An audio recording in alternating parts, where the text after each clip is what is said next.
What's up, y'all? It's your boy Big Zo for Hip Hop in the Streets, and today I want to talk to y'all about fraud. This fraud thing is a serious thing that's going on in our community because, as a black community, a lot of us are struggling through this pandemic.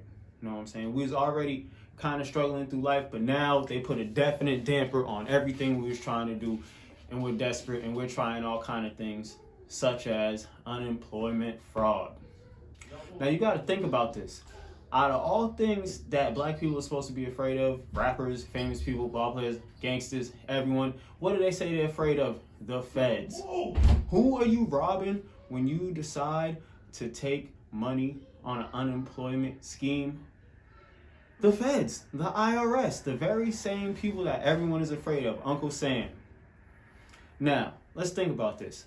All right, you done unemployment fraud, and you use somebody else's name, social security number, phone number, address, all these things. But how did you fill out that application? Did you use your phone? Did you use your computer at home? Did you use a laptop? Did you use any kind of electronical device that is tied to you or someone in your family? If you did, they're gonna catch you. It may take a little longer, but they will. Now let me help y'all out. Let's say y'all took them small business loans. If you took that small business loan and decided to go buy a whole bunch of designer, a whole bunch of jewelry, maybe a car, some rims, a system, or as the youngins will call it, got a whole bunch of new drip, I hope it's worth it, because when they catch up to you, guess what they're gonna want? Restitution. What does that mean? They're gonna want you to pay that money back on top of whatever penalty they sanction you. Now, you just spent it on all these different things. You don't have it no more. So guess what that means? You can't pay restitution. Only way you can is to go to jail.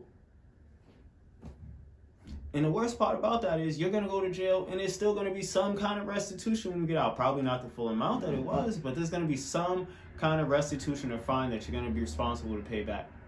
But if you took that small business loan and you didn't have a small business at the time that you took it, but you started one right then, got a couple of employees, and now that business is growing and it's making money and is actually a source of income, and that's actually your employment now, when it's time to do the taxes, it's going to show that you have a business. And you'll be all right, because that's what the small business loan was for. You took the business loan, invested it in a small business, and it kept you afloat and alive. Boom. So now you've done the right thing. And I know people who've done this. I know people who got 20 bands from a loan. They maybe tricked off and wasted 5, some even 10. And they use the other 10 to start their business. And now that business, you can go and buy from it and it's making legitimate money. It's a real business at this point in time. So when the feds come back around and they do the auditing and make sure everything's everything, he got a business. He's going to be all right. You, with all your cool designer and stuff, you're not going to be all right. You're going to be screwed. You don't have the money to pay back. You don't have a business. You haven't made a paper trail. You haven't done anything but buy things and stunt on Instagram and Facebook, which is going to look really bad to the feds. Because where did you suddenly get this money? Because it's going to look funny when they go down your timeline's normal stuff, normal stuff, normal stuff. Holy crap, all of a sudden you're an outrageous baller. How did that happen? Oh, it ties in and correlates to that date that you filled out for that SBA or that PPA or that EDD, all those different loans. Yeah, that's not going to work. You guys are going to be screwed. And you see, it's happening to high people, low people, poverty, rich. Look, they even just got G Herbo for credit card fraud. Now, I'm not gonna say I believe that G Herbo, the famous rapper, was in stores swiping, in rental car places swiping an actual stolen credit card himself. But I think somebody that's part of his camp, you know what I'm saying? So you know how when they travel, it's like this entourage of Yo Gotti or this entourage of Future. All those people, they don't really name all those people. It's just a party with this person. So one of those idiots will probably swiping away and doing all kind of fraudulent stuff while on the road with G Herbo. So the trail follows G Herbo, and it's obvious that it's part of his camp. So you're kind of held responsible. Just like if somebody in your entourage decides to punch someone in the face, they're gonna sue you, not the broke dude in your entourage.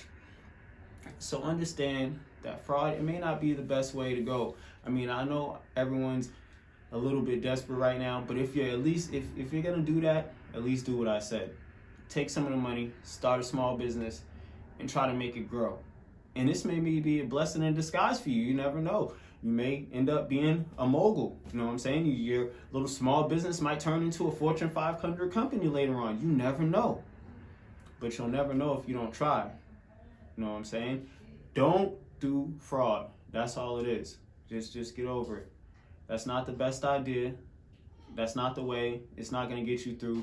You're going to end up owing a lot more money than you get in the end. It's your boy Big Zo for Hip Hop in the Streets. Y'all stay blessed. I'm out.